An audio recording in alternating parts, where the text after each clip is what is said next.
Hi friends, welcome to Soundarya Sowmiyam YouTube channel. இன்றைக்கி பார்க்க போகிறது ஒரு சூப்பரான ஒரு டிஃபன் ஐட்டம் தான். என்ன டிஃபன் செய்கிறதுன்றது தெரியாமல் காலையிலே நம்ம கன்ஃபியூஷனாக இருக்கோம். அப்போ நீங்கள் இந்த இதை செய்யலாம். என்ன செய்கிறது அப்படின்னு பார்க்குறீங்களா? நீங்கள் வீடியோவில் பார்த்துட்ருக்கீங்க பாஸ்தா தான். இந்தியன் ஸ்டைலில் நான் பாஸ்தா செஞ்சு உங்களுக்கு வீடியோவாக கன்வெர்ட் பண்ணி காமிச்சிட்ருக்கேன். இப்போ அது எப்படி செய்கிறதுன்னு பார்க்கலாம் வாங்க. இதுக்கு ஒன்றுமே இல்லைங்க. கடையில் விற்கக்கூடிய இந்த பாஸ்தாக்கள் இது வந்து நிறையா மாடல்களில் கிடைக்குது.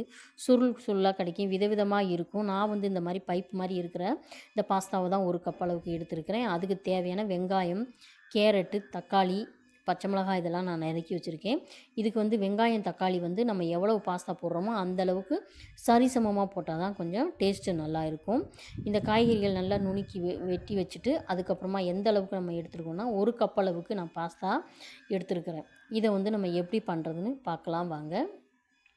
இதுக்கு வந்து நான் ஒரு பாத்திரத்தில் தண்ணி ஊற்றி கொதிக்க வச்சுருக்கேன். கொதிக்க வச்சு அதிலே கொஞ்சம் உப்பு போட்டு எண்ணெய் ஊற்றி நம்ம இந்த பாஸ்தாவை வேக வைக்கணும். இதிலே கொஞ்சம் உப்பு போட்டால் தான் வந்து அந்த டேஸ்ட்டு கொஞ்சம் நல்லா ஏறி நம்மளுக்கு நல்லாயிருக்கும். அதனால் வந்து சால்ட்டு போட்டுக்கோங்க, இல்லை கல் உப்பு கூட போடலாம். ஏன்னு கேட்டிங்கன்னா கொதித்து வேகும்போது அது வந்து உப்பு நல்லா இறங்கி நல்லாயிருக்கும். இந்த பாஸ்தா வந்து ஒன்றோட ஒன்று ஒட்டாமல் இருக்கிறதுக்காக ஒரு 1 ஸ்பூன் அளவுக்கு எண்ணெயும் விட்டுக்கலாம். எண்ணெய் விட்டுட்டு ஒரு 2 நிமிஷம் வெந்தால் போதும். ரொம்ப நேரம் வேகணுன்றது கிடையாது. ரொம்ப குழஞ்சி வேகக்கூடாது. ஓரளவுக்கு அதை எடுத்து பார்த்திங்கன்னா கொஞ்சம் நசுக்கி வேகிற மாதிரி வெந்தாலே போதும்.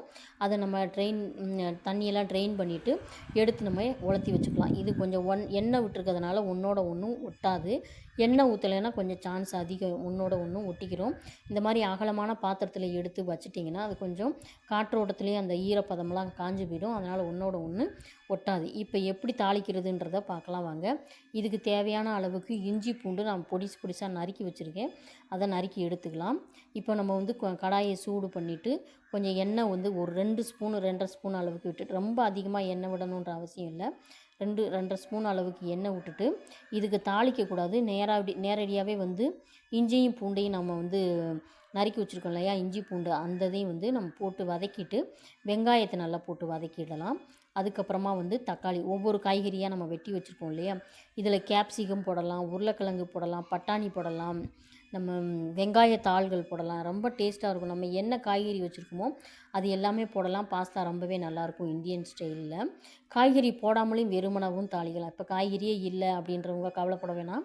அதெல்லாம் போட்டால் தான் நல்லாயிருக்கும் அப்படின்றதெல்லாம் சொல்ல முடியாது. நம்மக்கிட்ட என்ன காய்கறி இருக்கோ அதை போட்டுக்கலாம். இப்போ நானே வந்து கேரட்டு மட்டும்தான் போட்டிருக்கேன். மற்றபடி குடமிளகா, வெங்காயத்தாள் எதுவுமே நான் போடலை. கேரட்டு, வெங்காயம், தக்காளி, பச்சை மிளகாய் இது மட்டும்தான் போட்டிருக்கேன். இந்த ஸ்டேஜில் வெங்காயம் ஓரளவுக்கு நல்லா வெந்த பின்னாடி கேரட்டுகளை போட்டுக்கலாம். ஏன்னு கேட்டிங்கன்னா முன்னாடியே கொஞ்சம் போட்டால் தான் அந்த கேரட் வந்து எண்ணெயிலே வேகும். தக்காளியை போட்ட பின்னாடி கேரட்டை போட்டோம்னா நல்லா வதங்காது. அதனால் வந்து முன்னாடியே போட்டுக்கலாம். இப்போ ஓரளவுக்கு கேரட்டும் நல்லா வதங்கின பின்னாடி அறுத்து வச்சுருக்க தக்காளியும் போட்டுக்கலாம். நல்லா கனிஞ்ச தக்காளியாக ஒரு 3 தக்காளி போட்டுக்கோங்க. நம்ம எந்த அளவுக்கு பாஸ்தா எடுக்கிறோமோ அந்தளவுக்கு தக்காளியோட கலவை இருந்தால் தான் அந்த புளிப்பு சுவையோடு சேர்த்து சாப்பிட்றதுக்கு ரொம்ப நல்லாயிருக்கும். இப்போ நல்லா தக்காளி வெங்காயம் நல்லா வதங்கிடட்டும். நான் முன்னாடி எல்லா வீடியோவிலுமே சொல்கிறது தான். தக்காளி வெங்காயம் எந்த அளவுக்கு நம்மளுக்கு வதங்குதோ அந்த அளவுக்கு நம்மளுக்கு குழம்பு டேஸ்ட்டு கொடுக்கும். அதே மாதிரி தான் எந்த ஒரு டிஷ்ஷுமே தக்காளி வெங்காயம் போட்டாலே அது நல்லா வதங்கினா தான் நல்லாயிருக்கும். இப்போ நல்லா தக்காளி வெங்காயம் நல்லா வதங்கிடுச்சு. இதுக்கு தேவையான மிளகாத்தூள், தனி மிளகாத்தூள் நல்லா போட்டுக்கணும். இது குழம்பு மிளகாத்தூள் போட்டிங்கன்னா நல்லா இருக்காது. தனியாக விற்கக்கூடிய ரெட் சில்லி பவுடர் அந்த மட்டும் காஞ்ச மிளகாயை ட்ரை பண்ணி அரைச்சி வச்சுருப்பாங்க இல்லையா, அந்த மிளகாத்தூள் தான் போடணும். உங்கள் காரத்துக்கு தகுந்த மாதிரி நீங்கள் போட்டுக்கலாம். நான் வந்து ஒரு 2 ஸ்பூன் அளவுக்கு போட்டுட்டு தக்காளி வெங்காயத்தோடையே நல்லா வதக்கியிருக்கேன் பாருங்கள். வதக்கின உடனே அந்த மிளகாத்தூளோட வாசனை, பச்சை வாசனை எல்லாமே போயிடும். வதங்கின பின்னாடி நம்ம வந்து பாஸ்தாவை எடுத்து வச்சுருக்கோம் இல்லையா, வேக வச்ச பாஸ்தாவை எடுத்து நம்ம நல்லா சூடாக அப்படியே சிம்மில் வச்சு நல்லா கிளறிக்கிட்டே இருந்தோம்னா இதோட மசாலாக்கள் அதில் ஏறி நல்லா சூப்பரான ஒரு காலை டிஃபன் சூப்பராக சிம்பிளாக நம்ம வந்து செஞ்சாச்சு. இப்போ உங்களுக்கு சர்வ் பண்ணி காமிக்கிறேன் பாருங்கள். இந்த பாஸ்தா வந்து எல்லோருக்குமே ரொம்ப பிடிக்கும். அதுவும் முக்கியமாக இந்த குட்டீஸுங்களுக்கு இந்த மாதிரி விதவிதமாக செஞ்சு கொடுத்தீங்கன்னா டிஃபனே வேணானே சொல்ல மாட்டாங்க. சூப்பராக விரும்பி சாப்பிடுவாங்க. இதே மாதிரி அளவுகளோடு இந்த பாஸ்தாவை உங்கள் வீட்லேயும் செஞ்சு அசத்துங்க. வீடியோ பிடிச்சிருந்தால் லைக் பண்ணுங்கள், ஷேர் பண்ணுங்கள், சப்ஸ்கிரைப் பண்ணுங்கள்.